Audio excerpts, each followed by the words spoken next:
Hi, my name is Linda Perry, and I live in Washington Park. I'm the Washington Park Chair of the Washington Park Association. I was instrumental in getting this little get-together tonight with Monica, and I share her views, as well as the other people that have spoken. I lived on New York Avenue for 35 years, and the smell was atrocious, and has been.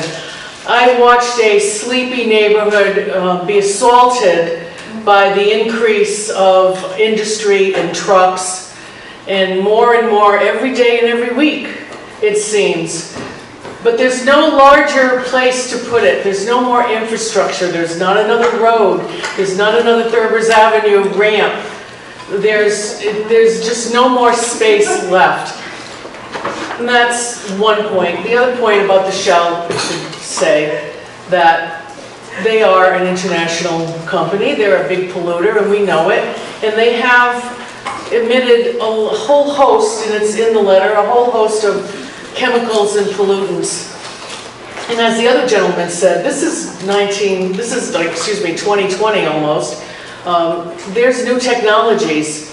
Where is it? Where is it in your plan to utilize these new technologies to protect the environment, as well as a environmental storm surge protection plan, which I have no idea why the state is not jumping the gun and getting on there. It's up at the State House level, and my mantra has been for 3 or 4 years now, an integrated safety alarm system and a comprehensive safety study.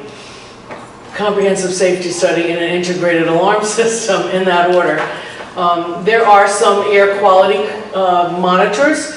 I believe there's 4 in strategic places. There needs to be more. I know that the Department of Health has confirmed that the quality is bad. We don't need any more data. We're done with the data. The data has spoken, and we need now protection. We need now legislation, and I know that the AG has a new environmental crew, and I believe that the tide has turned. I believe that the day for Shell is on its way out, and if the director of the Commerce Company is listening, Rhode Island Commerce Corp, we want cleaner and greener on Allens Avenue. Yes. We're tired of it all going to Quonset. Whenever I make a complaint about Allens Avenue, and it's like, why doesn't Quonset take it? Oh, they'll never take it. They don't want it. Well, we don't want it either. We don't want it either. And, the demographics of Washington Park are what it is. And it's changing. It's not even affordable to live there anymore. So we're getting squeezed from both sides. Higher rents, higher taxes, higher prices, more pollution. We have a 4th cement plant.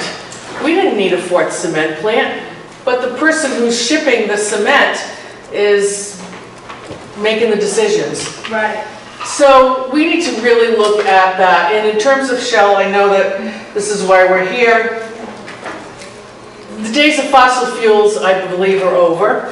There is a lack of need, and we need to be cleaner and greener, and we can live without it.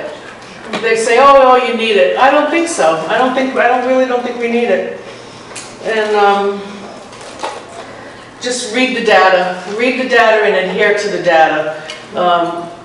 The tanks are emitting more, and people are getting sick. I mean, that's legit. The people are getting sick. And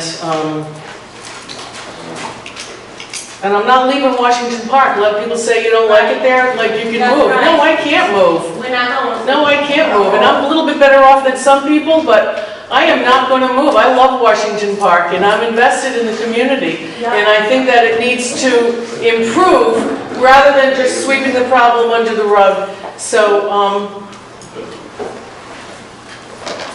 air has no wall, water has no wall. The pollution that is there goes all the way down to Warwick, and it goes down to the point, down in Edgewood. It goes everywhere. It goes north, it goes south, it goes east, it goes west. It's not just us, but it is concentrated there, where it's stuck between the highway and the stacks and the trucks. And, we need to protect our health and our environment, And I believe that the days of Shell should be restricted. Nothing new for sure, but get rid of what's not allowed to ever expand and use new technology to keep the emissions lower them. They shouldn't even be the same. They should be getting lower as the days go by. That's it. Thank you for your time. Thank you. If you could just restate your name. Yeah, Linda Perry, Washington Park Association. Ooh. I would just like to first thank you for being here and for having this to allow us to all speak our minds, our peace, our reality to you all. And who amongst you would be making a decision? Do you go back and you, obviously, you know, you kind of, the stenographer, you guys fill it all in and then it goes to the DEM department.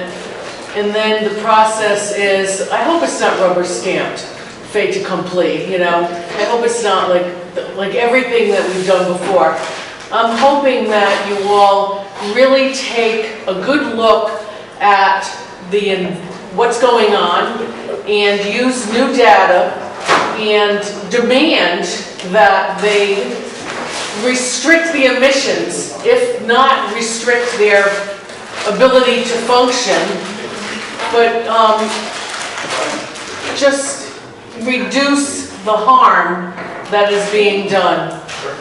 And I would like to say that I'm going to hold the DEM accountable and be calling them every week. Yes. And complaining about all the stuff that's on Allen's Avenue, which is irrespective of the Shell tank.